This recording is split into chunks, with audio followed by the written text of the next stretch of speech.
It's Sunday, August 2, 2020. I'm Lights Camera Jackson. Hey everybody, welcome to LCJ Live. It is August. Can you believe it? Wow. And guess what? There are 8 new movies debuting this week. You're probably thinking, what? 8 new movies? That is true, and I've seen most of them. I can give my opinions on some of them and preview the rest for you right here on LCJ Live. As always, send in your questions, your comments. Thank you again for the well wishes and everything regarding Regis. I put up a little new video yesterday, and so that is on Twitter at LCJ Reviews. That's also at youtube.com/lightscamerajackson. And I got a new review up on the website for I Used to Go Here, Gillian Jacobs' new indie college dramedy, which comes out on VOD this Friday. It is fantastic. Gillian Jacobs gives one of the best lead actress performances of the year. It is funny, it is sharp, it is insightful. It goes into a lot of the college world, a lot of the details are great, and the character arcs are very good as well. Unique, dynamic. I Used to Go Here. Full review is at the website. Check this out on VOD this Friday, August 7th. I have here with me Ariel, Belle, and Jasmine because Howard Ashman, the legendary lyricist of those Disney animated films, Little Mermaid, Beauty and the Beast, and Aladdin. His life is chronicled in the new documentary Howard, which debuts this Friday on Disney+. I have seen Howard. I cannot reveal my opinion until tomorrow, but I will say that it uncovers some new things you didn't know about his life. He also did Little Shop of Horrors and many other Broadway shows before going over to the Disney films for the final part of his life. Howard Ashman was diagnosed with AIDS, and it goes into that as well in the documentary Howard, Friday on Disney+. Again, there are 8 new movies debuting on streaming services, VOD, various platforms. It is a big week. Kicking it off on Tuesday is Ball Buster. This is a new comedy with Jerry O'Connell. It is wacky and wild, I gotta tell you. It is, he plays a pro basketball athlete, and he's into some troubles, and he gets involved in some situations and has to do certain things. If you're into those crazy, wild, wacky sports comedies, even of the old days of the 70s and 80s, Ball Buster. That is on VOD this Tuesday, August 4th. Now, Thursday is An American Pickle. This is Seth Rogen's new movie from HBO Max. This was a Sony film, supposed to come out in theaters. Sony says, you know what? Here you go, HBO Max. We'll give it to you as one of the first big releases that you will have. And it's debuting this Thursday. I have seen An American Pickle. Again, can't reveal my opinion on that until tomorrow. I am embargoed. But it's a different kind of Seth Rogen movie, though there are little elements of other Seth Rogen films. And I'll go into that in more detail with my review, which I'll post probably sometime tomorrow. It is a light PG-13. A lot of Seth Rogen comedies are hard R's. This is a light PG-13 Seth Rogen movie for HBO Max. An American Pickle debuting this Thursday. What's up, Thrill Helm? Thanks for being here on LCJ Live as we go through all the new movies that are coming out this week. So many to choose from for the families. You got a great option in Sam Sam. This is a new animated film based on a TV series and some comics and some books and some things that have been going on for a long, long time. It is a kids' superhero film, and it's so cool. The look of it, the music, the messages, the characters in this. Sam Sam. Check this out on VOD. Watched it a few weeks ago now. It's been 3 or 4 weeks actually since I've seen it. But I love the songs in it. I can't stop thinking about it for several different reasons. Sam Sam. Positive film. Puts a smile on your face. Hey, great supporting character in a little teddy bear. He is fantastic. So funny. Check this out. Sam Sam on VOD this Friday for families. What else is coming out? The Secret Garden. I just watched this the other night. A new version of The Secret Garden. Dixie Edgerix. Young girl, you're going to be hearing a lot more from her very soon. Hopefully she'll get some more big roles. She stars in The Secret Garden. Also Colin Firth and Julie Walters. It's a new take on the classic story. I had never seen the other versions of The Secret Garden, never read the novel, so this was my first trip into The Secret Garden. And on Wednesday, with my rapid review, you will find out my take on the new version of The Secret Garden from STX. That is on VOD this Friday. Also on VOD from IFC is Made in Italy. I just watched this last night. I'm going to have my take on this in a day or so. This is the new Liam Neeson film. Now, Liam Neeson, best known in the last decade or so for all these big action movies, Taken, Unknown, Nonstop, The Commuter, Cold Pursuit, all these big action films. He's got another one coming out in October called Honest Thief. But this is a smaller film. It's a quieter film. But yet it tries to be a comedy and a drama. And I can't reveal my full opinion on this for a couple days. But it is Liam Neeson and his son, his real-life son, Michael Richardson, plays his son in this movie. So there's the intrigue for Liam Neeson fans to see Made in Italy. But is it worth your time? I will reveal my take on that this week as well. The one new movie out of the 8 coming out this week that I have not seen yet but hope to before Friday is The Tax Collector. This is also on VOD. Shia LaBeouf, action movie. David Ayer is behind it. Looking forward to this because I like some of the things Shia LaBeouf has done lately, whether it was Fury with David Ayer or Honey Boy, which he got Independent Spirit Award nominated for. So I'm looking forward to this, The Tax Collector. Check that out. Hopefully it'll be good this Friday on VOD. So there are so many new films. Why this weekend? I don't know. Everybody just decided to put out everything on the same day this Friday. Lot to choose from. Again, you got Ballbuster Tuesday and American Pickle on Thursday. I Used to Go Here, Sam, Howard, Secret Garden, Made in Italy, Tax Collector, all on Friday. Wow, that is a lot to choose from. As far as the big movies that have come out in the past couple of weeks, we got Russ, top 3 ever, who says, watch The Rental, liked certain aspects of it, but didn't like the ending. Yeah, not a huge fan of The Rental, gotta be honest.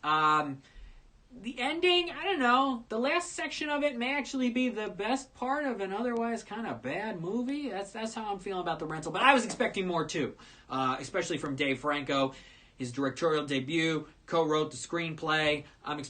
Was expecting more. But it's doing really well at drive-ins right now. #1 movie in America, 2nd week in a row, because of it being in a lot of drive-ins. There's a horror film in drive-ins right now. She Dies Tomorrow. Probably making some money at some drive-ins as well. Now, a couple new movies opened up this weekend for at-home viewing. One is The Secret Dare to Dream. This is not associated with The Secret Garden, but we get back-to-back secret movies. Secret Dare to Dream is based on the 2006 self-help book, The Secret. And they take the advice from that, and there's a new narrative story with Katie Holmes. Jerry O'Connell is also in Ballbuster. Josh Lucas. Josh Lucas is great. If you're a fan of his, check out The Secret Dare to Dream on VOD, because he is very good. A couple older young kids are good. Katie Holmes, decent performance. But nice messages, positive, old-fashioned feel. It's a PG family relationship drama that is appropriate enough for everybody to watch. And that's kind of rare. And the old-fashioned-ish storytelling to it is also rare. It's refreshing to see this kind of movie that's tame and kind of safe, but still works for the most part. So, Secret Dare to Dream. Check that out. What's up? Smith Market. Thanks for being here on LCJ Live. Another movie. Premiered Friday night on Showtime. The Go-Go's. The new documentary on the Go-Go's. I watched this on Thursday night. Thank you to Showtime for sending me the link. It is very good. I was not familiar with... I knew the Go-Go's songs, but I didn't know the story of the members of the Go-Go's and everything that went on during their years together and then coming back and doing other projects and things. It is an insightful doc. It is a very well edited documentary. And when the Critics' Choice Documentary Awards nominations come out in middle of October, I hope that this is up for editing because the pacing is really good. And what happens in the Go-Go's is they have the 5 original core members just look directly into the camera and they give their opinions on everything involving their lives and them being together and the songs and the tours. If you are a Go-Go's fan, boy, you are going to love this. What are you waiting for? It's on Showtime, probably on Showtime's online and streaming service ways you can get the Go-Go's. It is very good, so check that out as well. Now, in addition to the 8 new movies that are coming out this week, we also have a new Movies in Chapters show starting up on Quibi tomorrow. It is The Fugitive. This is Kiefer Sutherland, obviously best known for Jack Bauer on 24, Tom Kirkman on Designated Survivor. He plays an LAPD detective in The Fugitive, and they're looking for a bombing suspect. There was a bombing on the Designated Survivor show, and now we get another one here on The Fugitive.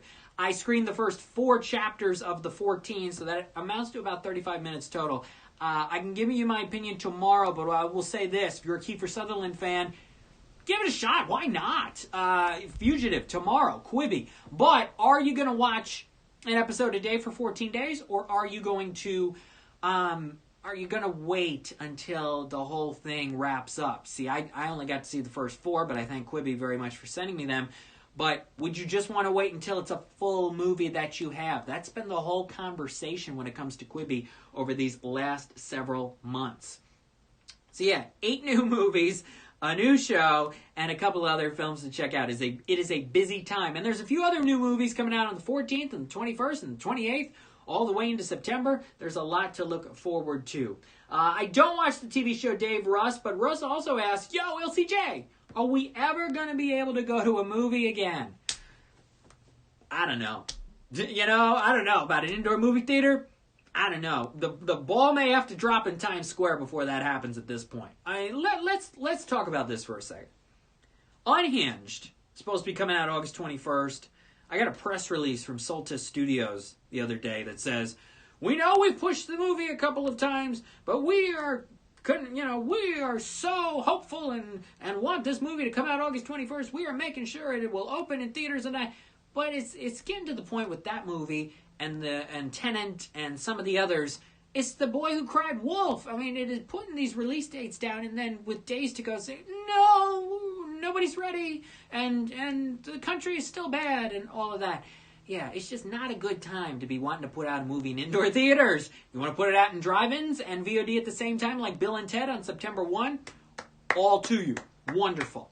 But it is not the time for a studio to say, we want this film in the theaters. I don't think Tenet's coming September 3rd. I don't at this point. Not one of the things that I've learned in my career, in my life, when it comes to waiting for things and things scheduling and all that, is that nothing happens until it actually happens. And you may think that's a little crazy, but in this time, and with what's going on with the films getting delayed and theaters not opening up, it's true. Nothing happens until it actually happens.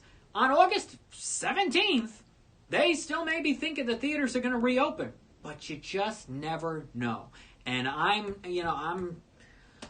going to say that theaters aren't going to open until they actually do, and it could be months. It could be months at this point because they keep just delaying it because things aren't getting much better in much of the country.